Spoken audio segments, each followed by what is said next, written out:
Quando falamos em planejamento financeiro, quase sempre pensamos em apostadoria, investimentos ou patrimônio. Mas existe uma realidade que exige ainda mais cuidado, mais sensibilidade e mais estratégia. As famílias atípicas. O dia a dia dessas famílias não é simples. Envolve terapias semanais, consultas médicas, adaptações na casa, transporte diferenciado e muitas vezes uma rede de apoio menor do que o ideal.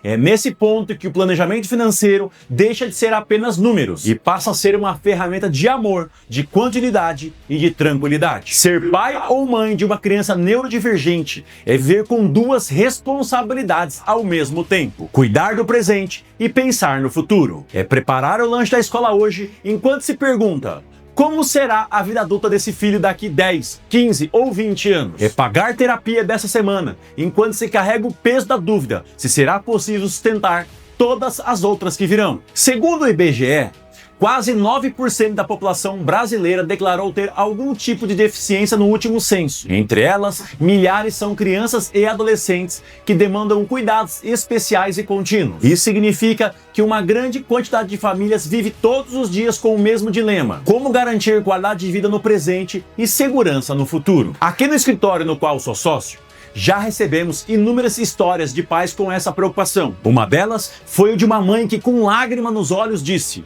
a minha maior angústia não é a rotina de hoje, eu até dou conta. O que me tira o sono é pensar se um dia eu faltar. Quem vai garantir a qualidade de vida do meu filho? Esse medo não aparece nos noticiários, não está nas estatísticas oficiais, mas atravessa os dias de milhares de famílias. Tudo isso que eu falei até agora pode parecer distante, mas para muitas famílias essa é uma dor diária. E para mostrar o que significa viver essa realidade, eu pedi para a Kátia, que é uma das nossas sócias, compartilhar um pouco da sua história como mãe. Quando o Vitor nasceu, ele, no desenvolvimento da fala e da coordenação motora para engatinhar, para começar a andar, eu percebi que tinha algo diferente. Em determinado momento eu comecei a questionar o pediatra em relação a isso e disse para mim que era coisa de excesso de exigência da mãe, porque eu estava comparando ele com o desenvolvimento da minha filha, que já havia nascido primeiro, e ficou com sérios questionamentos e me confrontando. Na verdade, não era esse o objetivo, mas eu mostrava para ele que tinha alguma coisa diferente. Isso ficou evidente quando ele iniciou começou a frequentar a escolinha.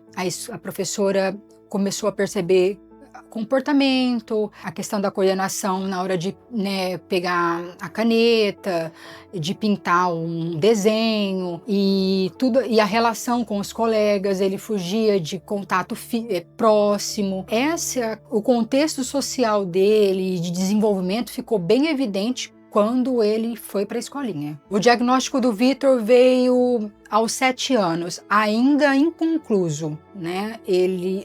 A neurologista começou a fazer o acompanhamento com ele e falou: mãe, o Vitor, ele tem aparências, características de um espectro autista, mas ainda é muito cedo para nós fechar diagnóstico. Pode estar associado a um TDAH, pode estar associado a uma dislexia, mas ainda é muito cedo para nós fechar diagnóstico, até porque, como ele não está alfabetizado ainda, esse é o motivo de nós não queremos fechar laudo agora. Foi nesse momento que começou, todo o processo investigativo, fazendo testes com psicólogo, fonoaudiólogo. Ali que eu senti realmente um confronto interno muito grande, psicológico, que eu teria que ter naquele momento para enfrentar todo aquele contexto, porque eu não poderia me entregar, eu teria que ter força para poder conduzir com o tratamento do Vitor. A única coisa que eu perguntei para o médico: o que eu posso fazer? Eu sei que tem profissionais que podem complementar a nossa equipe, e naquele momento eu não pensei em mais nada, eu só queria fazer o que toda a equipe médica e interdisciplinar pudesse fazer para o meu filho poder ter noção de mundo, de sobrevivência, de convivência numa sociedade que é tão cruel. E graças a Deus, o Vitor, com todo o estímulo de profissionais que ele teve, ele correspondeu muito bem naquele momento Mas nós tínhamos uma preocupação que quando chegasse na adolescência ele começasse a fazer objeção com os tratamentos, porque eram muito massivos, era fonoaudiólogo, era psicólogo, psicopedagoga, professora particular, então tinha muitos profissionais envolvidos e a minha preocupação era ele não querer mais fazer aqueles atendimentos. Mas aquela minha preocupação era incessante dentro de mim, como vai ser o futuro do meu filho? Profissionalmente, num futuro relacionado, que ele, né, um ser humano normal, ele tem, quem olha para ele fala, ele é um homem formado, mas que o tempo de processamento de tudo que ele ia fazer era menor do que uma criança tida como normal. Mas graças a Deus ele conseguiu alfabetizar com muitas lacunas e com muito investimento financeiro na época. Nós conseguimos trazer ele, conduzir de uma forma que ele tivesse o mínimo necessário para conseguir ser inserido na sociedade, conviver em sociedade. Ele, na faixa etária dos 15 anos, eu tive um problema financeiro, né? E comprometeu muito o desenvolver dos atendimentos dele. Eu não conseguia dar todo o suporte que ele precisava mais. Isso me afligiu mais ainda, porque ao invés de aumentar, de potencializar os atendimentos, regrediu. E eu percebi que isso foi perceptível demais, que ele retrocedeu. Mesmo assim, ele foi muito ousado, insistente, ele via, eu falava para ele, tenta que você consegue, vamos, eu te ajudo no que for necessário, você pode contar comigo que eu estou aqui.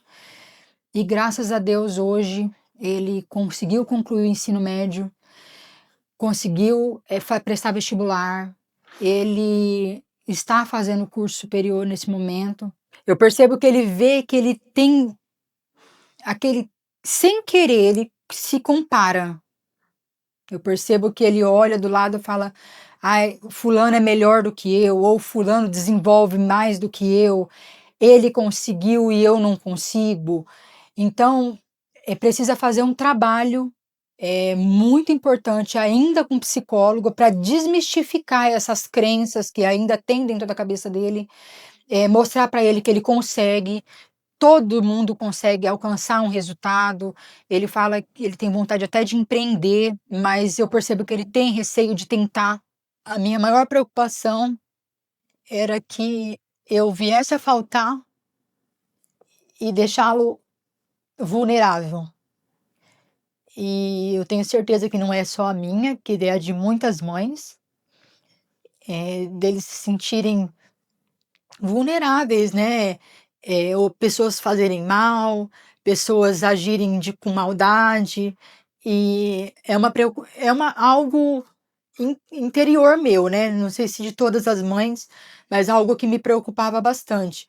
Hoje isso já não me aflige mais, graças a Deus eu consegui trabalhar até as minhas emoções e consegui enxergar que tudo que nós passamos valeu a pena, né? Cada estímulo, cada profissional contratado e a necessidade de nós investirmos na evolução deles. Hoje nós temos instrumentos para isso, né? Nós podemos conversar com a família, falar, olha, se acontecer qualquer coisa comigo, a gente está exposto a riscos todos os dias, né? Mas muitas das vezes o ato de fazer o planejamento é um ato de amor. Não é, muitas das vezes tem pessoas que interpretam errado, acham, eu tenho medo, se eu fizer isso, se eu ficar me planejando dessa forma, eu vou atrair algo de ruim. Não, é uma precaução, né? Temos que ter uma firme ideia de que planejamento é um ato de amor para com quem a gente mais ama, que são os nossos filhos. Ele consiga prosseguir mesmo com a minha ausência, mas uma ausência regada de amor e cuidado, porque ele tem moradia, porque ele vai ter um suporte financeiro na minha ausência, por um instrumento financeiro, né, pelo meu planejamento financeiro eu consegui fazer essa reserva financeira. Então eu tenho certeza que ele vai ter uma vida contínua com dignidade.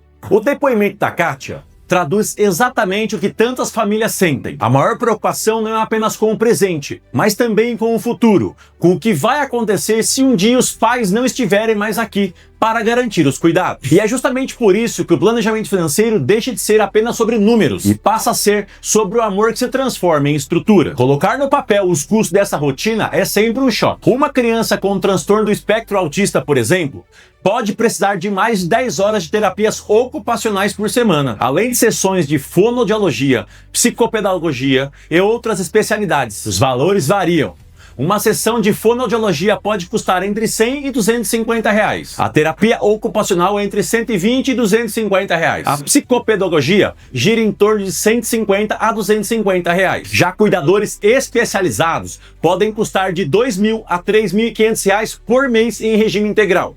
E o transporte adaptado, quando necessário, varia entre 600 e 1.200 reais. Quando somamos todos esses elementos, não é raro que uma família gaste entre 3.000 e 6.000 reais por mês apenas para manter a rotina de cuidados. Muitas vezes, a família acredita que gasta menos, mas quando soma cada detalhe, percebe que a despesa é bem mais alta do que imaginava. E esse custo não é estático. Ele aumenta com o tempo, seja pelo reajuste das terapias, seja pelo crescimento da criança ou pelas novas necessidades que surgem. E existe ainda uma dor que não se mede em números: a luta contra os planos de saúde. Ano após ano, as famílias enfrentam tentativas de redução da cobertura de serviços essenciais para esse público. É desgastante, burocrático e muitas vezes profundamente injusto. E quando não há convênio, muitas famílias ficam refém das filas do atendimento público. Filas que se arrastam por meses, até anos, e que frequentemente entregam atendimentos muito aquém do necessário. O resultado é o agravamento da neurodivergência, seja pela demora no início do tratamento, seja pela quantidade insuficiente de horas de terapia. Diante desse cenário, transformar medo em estrutura começa pelo primeiro passo: criar uma reserva de curto prazo que funcione como um colchão de proteção. Não há luxo, é continuidade. É garantir que, diante de qualquer imprevisto, a rotina da criança não será interrompida. Em um exemplo simples, se a família gasta 4.000 reais por mês, uma reserva de 6 meses significaria 24.000 reais guardados. Quando o imprevisto acontece, como a perda temporária da renda principal, esse fundo é o que impede que terapias sejam interrompidas, que tratamentos sejam suspensos e que a criança perca a estabilidade que tanto custou a ser construída. Já vimos situações em que essa reserva foi a salvação. Em uma delas, o provedor principal precisou se afastar do trabalho por problemas de saúde. Foram esses recursos que mantiveram as terapias do filho sem nenhuma interrupção. Não houve regressão, não houve quebra da rotina. Esse fundo foi literalmente o colchão que amparou a família. Mas planejar não é apenas olhar para os próximos meses. O grande desafio é a previsibilidade de longo prazo. E aí que nasce a pergunta que mais pesa no coração de muitos pais: e se faltar o principal provedor da família? Esse medo fala do básico, não fala de luxo. Fala de não permitir que a criança perca terapias, transporte, alimentação adequada e moradia.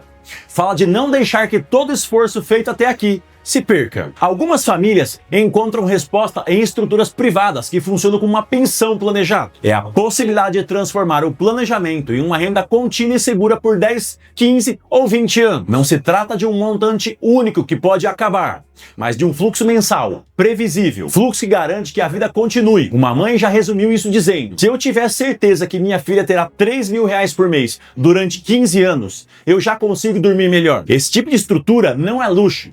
É amor que se transforma em tranquilidade. Esse é o ponto tão central que merece uma pausa. Quando falamos em fluxo mensal, estamos falando de previsibilidade. E previsibilidade é a palavra-chave para qualquer família atípica, porque não há espaço para improviso quando se trata de terapias semanais, de medicamentos diários, de um cuidador que precisa estar presente. Uma interrupção de poucos meses pode significar anos de retrocesso. Dinheiro, porém, por si só não resolve. Ele precisa de direção. É aqui que entra a camada jurídica e de apoio. Uma carta de intenções pode ser decisiva. Registrar quais terapias não podem parar, quem são os profissionais de confiança, quais são as preferências da criança e quem ficará responsável por administrar os recursos. Em alguns casos, também é necessário pensar em uma curatela, guarda e responsabilidades adicionais. Esses documentos não são burocracia, são amor escrito em forma de cuidado. E não podemos esquecer do papel do Estado. No Brasil, existe a Lei Orgânica de Assistência Social, A LOAS, Lei número 8742 de 93. Ela garante o benefício de prestação continuada, o BPC, um salário mínimo mensal para crianças, adolescentes e adultos com deficiência que não conseguem prover sua própria subsistência. É um direito constitucional e pode ser um apoio importante, mas suas limitações são claras. Só é concedido em condições de vulnerabilidade. Exige renda familiar per capita inferior a 1/4 do salário mínimo. Não pode ser acumulado com outros benefícios previdenciários e, na prática, um salário mínimo dificilmente cobre as terapias, cuidadores e adaptações necessárias. Hoje, quando estamos gravando esse vídeo, o salário mínimo é de R$ 1.518. Uma família que gasta em média R$ 4.000 por mês com terapias e apoio recebe do BPC apenas uma fração dessa necessidade. Isso significa que o BPC é um direito, mas não sustenta toda a complexidade da vida de uma família atípica. Existe um abismo entre o que a lei garante e o que a vida exige.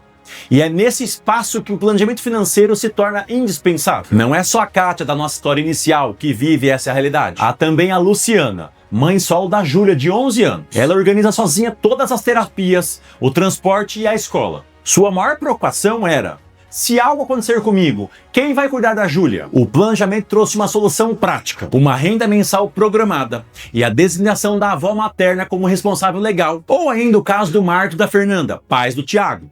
Eles não tinham reservas e acreditavam que o BPC seria suficiente. Quando fizeram as contas, perceberam que o benefício cobria apenas 25% dos custos mensais. Foi nesse momento que decidiram estruturar uma reserva e avaliar mecanismos privados de renda de longo prazo. Cada família tem a sua história, mas todas compartilham da mesma necessidade: transformar amor em estrutura. Planejamento financeiro para as famílias atípicas não é sobre acumular riqueza, é sobre continuidade, previsibilidade e cuidado que atravessa o tempo. É sobre garantir serenidade em meio à incerteza. Quando uma família entende que o futuro do filho não precisa depender da sorte, encontra paz. Percebe que mesmo se algo acontecer, a rotina estará protegida. Essa tranquilidade está ao alcance de qualquer família que decida se planejar. Planejar não é apenas falar de ausência. Planejar é garantir presença, mesmo quando ela não puder mais ser física. Porque o amor que se transforma em estrutura é o maior legado que uma família pode deixar. E se você é pai ou mãe de um filho neurodivergente e sente a mesma preocupação, saiba que não precisa enfrentar isso sozinho. Aqui no escritório,